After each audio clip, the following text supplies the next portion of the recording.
rowdy crowd you are. Welcome to this event tonight. I'm really pleased to be here to accompany a man who has become my friend and is officially launching his campaign to be the next Mayor of London.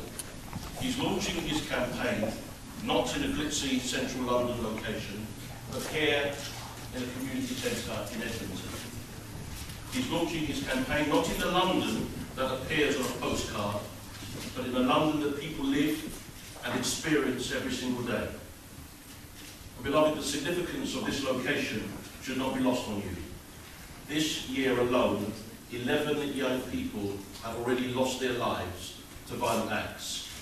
And 4 of those victims lived here in this community, the very community where I used to live. And this community, like so many others, has been rocked and shaken by these events.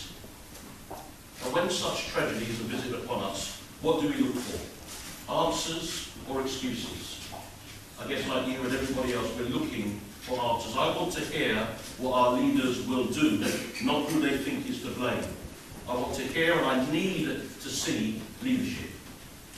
We lost 27 young people last year. What are we going to do to stop this happening again? I want to hear about moral codes, what happened in the 80s. I want to hear what action will be taken now. From City Hall, I just hear the resounding sound of indifference. Their response is a shrug of the shoulders and, what's the words? If it bleeds, it leads. What I hear from Boris Johnson is a commitment to tackling this head on, a determination that we don't see anymore. I see and I hear fresh ideas, I see energy, and I sense a change for the better. In a moment you will welcome Boris, but before we do that, I want to welcome my mate Dave.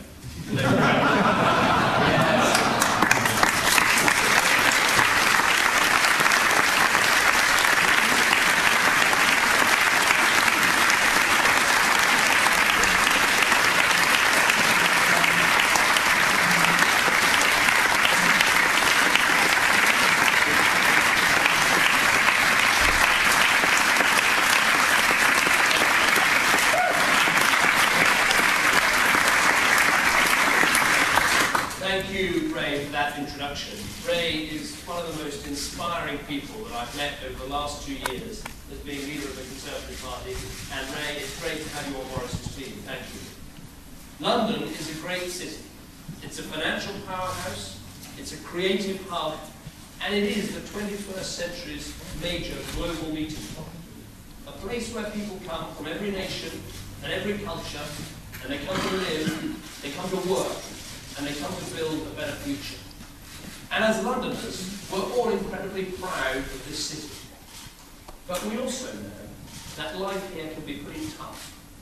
The cost of living is high, and people often don't get value for money. Property prices are diabolical, whether you're buying or renting. Getting around the city can be expensive too, and difficult. We've got overcrowded roads, overcrowded trains and tubes, and overcrowded buses. We love our green spaces, but there aren't enough of them. And what we do have is shrinking. Since 2000, London has lost enough open space to fill Hyde Park 22 times over. And above all, as Boris has made the centrepiece of his campaign, above all, there is crime. It is the single biggest factor undermining the quality of life in this great city. Violent crime is up. 27 teenagers were murdered in London last year. That is 27 lives senselessly destroyed. A truly shocking fact, and it's getting worse. As Ray's just said, already this year, 11 teenagers have been killed, 2 of them this week. Murders make the headlines, but they're only one part of the story. Whether you're a pensioner out visiting a friend, a young mum doing the shopping, a woman walking home after dark, our streets just don't feel safe. And it all feeds into a broader sense that our quality of life isn't what it should be. Now, some people say this is inevitable. Some people say this is simply the price you pay for living in a bustling, vibrant metropolis. They say there's nothing we can do. I think that is completely wrong. It doesn't have to be that way. Other cities seem to manage things better than London does. New York used to have a higher crime rate. Now it is dramatically lower. Munich has a superb metro system. Marseille has actually increased its green space. But we won't get the change we need unless everyone, central government, local government, the police, business, communities, all of us as individuals, play our part. But a big part of London's real problem is a lack of leadership. And there is no excuse for it. One person has the job of running the city. One person is specifically charged with looking after our capital. One person has the power to offer change for the better. And that person is the Mayor of London. Yet there appears to be very little focus at City Hall on the issues that really matter to Londoners. Ken Livingstone has been there for 8 years. He came in on a tide of optimism as a can-do independent who was going to fight for the capital. And let's be honest, he did some good things. But now it is obvious he's completely lost touch with the people who once supported him. Ken Livingstone is more interested in pursuing irrelevant hobby horses. His administration is badly run, bogged down in corruption investigations. He's given up his independent status and is now effectively Labour government representation in London. And he's displaying the same arrogance and intolerance of criticism we associate with Gordon Brown. Ken Livingstone is costing Londoners more and more, both in pounds, but also in quality of life. Many of his policies are taking London in completely the wrong direction. Why did he replace the popular route masters with the impractical and dangerous bendy buses? Why is he hell-bent on giving the green light to more and more skyscrapers, even in the suburbs, when they're completely inappropriate? Why has he got no serious answer to the problem of rising violent crime?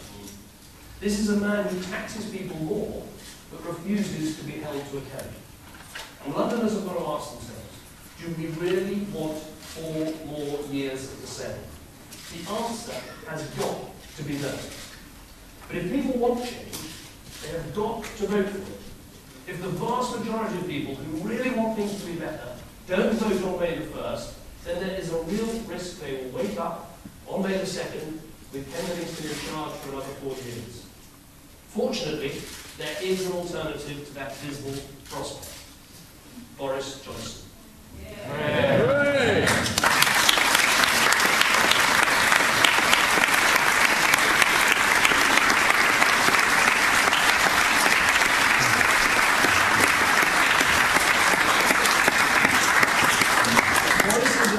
As big a figure as Ken Livingstone, but twice as charismatic. A man who's just as determined as Ken Livingstone, but twice as energetic. I was delighted when Boris decided to run for mayor, because I knew he'd do a great job, not just as candidate, but as exactly the kind of leader that London really needs.